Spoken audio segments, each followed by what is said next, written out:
මම දේවගැති ඇතනේසියස් ප්‍රනාන්දු පුල්ලේ. මා සමග සිටින්නේ ඉතිහාසයේ සිටියා වූ ශ්‍රේෂ්ඨ සභාපියවරයෙකු වන ශුද්ධ වූ ඇතනේසියස්තුමා.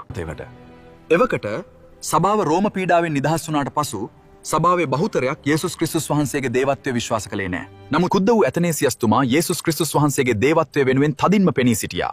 ඔහු කිව්වේ යේසුස් ක්‍රිස්තුස් වහන්සේ දෙවියන් වහන්සේ නොවේ නම් ඔරාණ ගිවිසුමට අනුව යේසුස් ක්‍රිස්තුස් වහන්සේ දෙන ගැලවීම වළංගු විය නොහැකි බවයි. දිනක් කෙනෙක් ශුද්ධ වූ ඇතනේසියස්තුමාට මෙහෙම කිව්වා. ඇතනේසියස්, ඔබ දන්නවද මුළු ලෝකයම ඔබට විරුද්ධ බව? ඒ විට ඔහුගේ පිළිතුර වූයේ මෙයයි.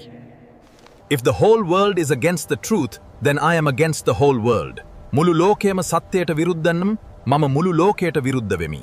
මගේ මිදුම්කරු ලෙස මා දන්නා ජේසුස් වහන්සේ දෙවියන් වහන්සේට වඩා අඩු විය නොහැක්. Jesus that I know as my redeemer cannot be less than God. They tried to rewrite Christianity. They said Jesus was not God. But one man stood against the world. Around the year 297, a boy named Athanasius was born in Alexandria, Egypt. No one knew he would become one of the greatest defenders of the faith. A dangerous idea spread fast, that Jesus was created, not divine. This was the Arian heresy, and it threatened to destroy Christianity itself. But Athanasius refused to stay silent. He declared, Jesus is truly God, eternal, equal with the Father, and he would defend that truth, no matter the cost. For his courage, he was hunted, exiled, forced into hiding. Not once, not twice, but 5 times. At one point, almost the entire world stood against him. But history remembers him as Athanasius contra mundum. Athanasius against the world. He wrote powerful works, explaining who Christ truly is. His words shaped theology for centuries, and still guide believers today. In the end, truth prevailed. The Church affirmed Jesus Christ is fully God. Today, he is remembered as a doctor of the Church, a giant of faith, a defender of truth when it mattered most. Because his story isn't just history. It's a question.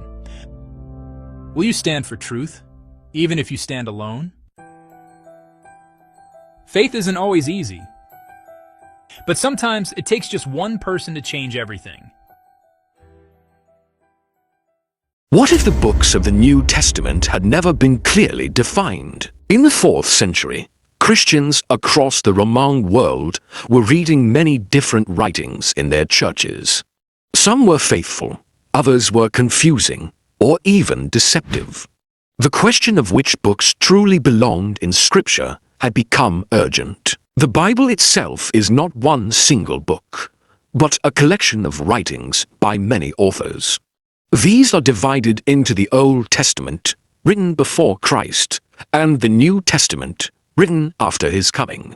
While Christians have long debated parts of the Old Testament, all Orthodox Christians, Catholic, Eastern Orthodox, and Protestant, agree on the 27 books of the New Testament. The first person known to list those 27 books exactly as we have them today was Athanasius, Bishop of Alexandria. Athanasius is better known for defending the truth that Jesus Christ is fully God and fully man.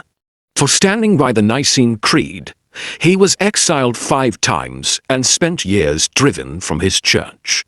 Yet each year, he continued writing an Easter letter, called a festal letter, to prepare believers for celebrating Christ's resurrection. On this day, the 7th of January 367, Athanasius used that annual letter to do something historic. Concerned that churches were mixing inspired scripture with other writings, he carefully set down a clear list of books he affirmed as divinely inspired.